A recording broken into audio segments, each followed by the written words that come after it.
Good evening, world, and thanks for coming to check out Haunting Season. I'm Josh, and this is my channel, and I'm coming to you straight from my editing room. This is where I do all the editing for my show, and it's kind of dark and fun, and it's got a pile of crap behind it and a cat cleaning itself. Meow. I wanted to talk to you today about a new Tuesday upload. It's not a ninja upload, it's actually a horror upload. If you know me and if you know my channel, you know that I upload every Friday a brand new story. And sometimes when I feel like it, I make a short film all around the horror genre. And the idea is to bring the story back to horror. I watch a lot of creepypasta. I watch it for inspiration, to see what other people are talking about, to see what my competition is. And obviously, while I write all of my own stories, and a lot of them happen to be true, I take a lot of inspiration from things like creepypastas, stories that you guys send to me on Facebook, which I'm still getting around to, but I'm just one guy. I'll get there. I don't know why I winked. Is that weird? Should I not wink at people? I don't think I should wink at people. Where'd the cat go? So the reason I'm coming to you today is because I joined a network, but not just any network. It's my friend's network. So I know it's legit. I know it's a cool guy. He's actually a really good friend of mine.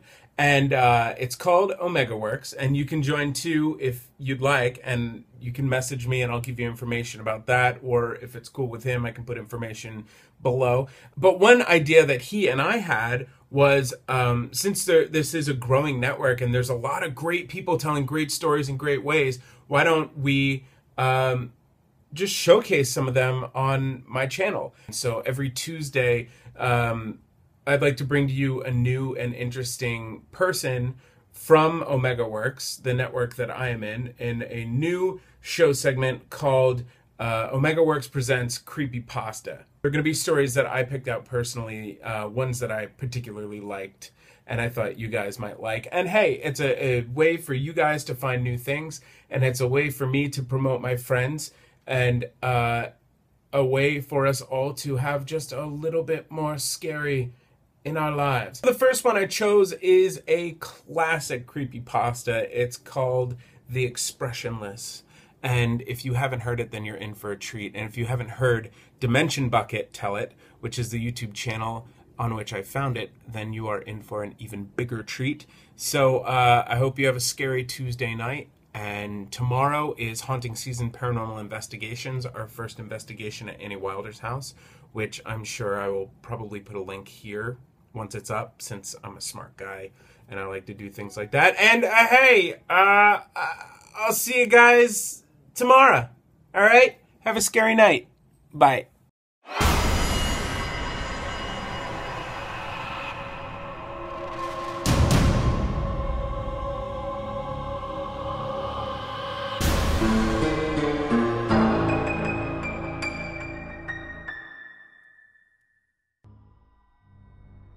In June 1972, a woman appeared in Cedars-Sinai Hospital in nothing but a white blood-covered gown. Now this in itself should not be too surprising, as people often have accidents nearby and come to the nearest hospital for medical attention. But there were two things that caused people who saw her to vomit and flee in terror. The first being, she wasn't exactly human. She resembled something close to a mannequin, but had the dexterity and fluidity of a normal human being.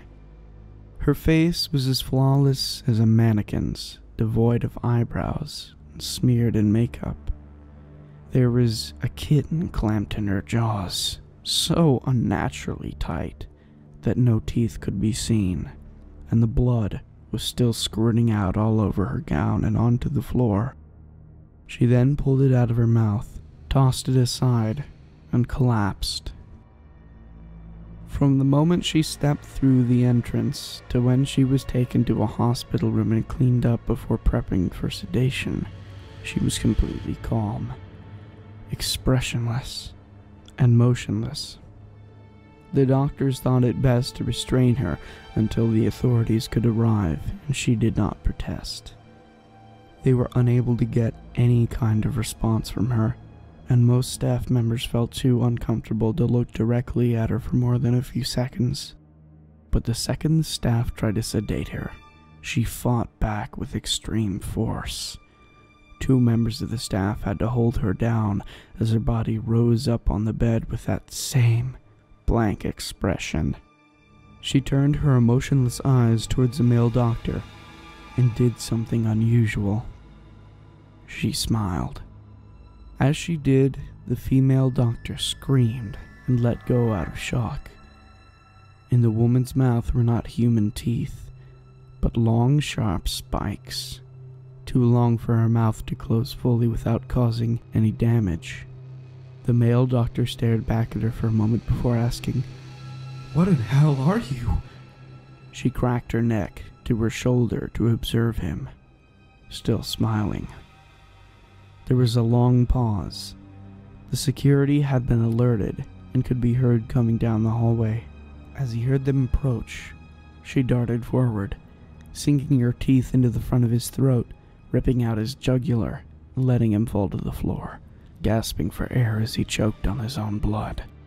She stood up and leaned over him, her face coming dangerously close to his as the light faded from his eyes. She leaned closer and whispered into his ear, "I am God." The doctor's eyes filled with fear as he watched her calmly walk away to greet the security men. His last ever sight would be watching her feast on them, one by one. The female doctor who survived the incident named her the Expressionless. There was never a sighting of her again.